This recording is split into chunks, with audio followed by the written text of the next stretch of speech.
Hello, what's going on guys? Again, it's me, Kimo, and welcome back for a Cook in a Minute!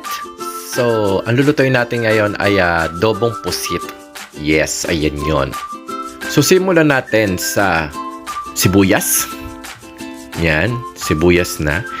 And then, next na natin ay baywang. Yes, baywang, kahit bawang yon. So, ayan. Diba? And then, next na natin ay pusit.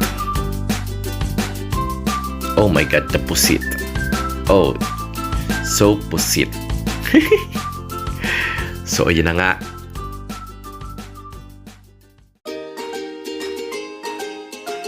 And then, pagkatapos, maglagay tayo ng oyster sauce.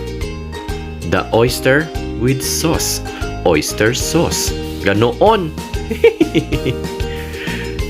So, ayan na nga. And then, pagkatapos niyan, sunod natin ang pepper. Bali, durog na pepper.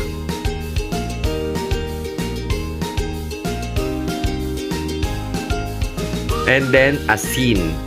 Pagkatapos, lagyan nyo rin ng magic sarap kasi hindi ko na ilagay dyan. Pero nilagyan ko ng magic sarap yan.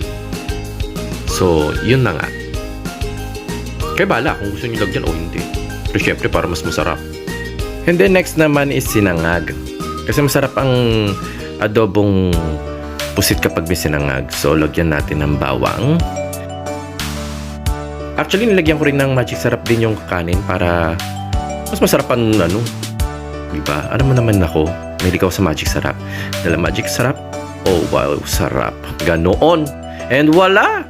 Ayan na siya. Adobong pusit with matching sinangag. Ganon!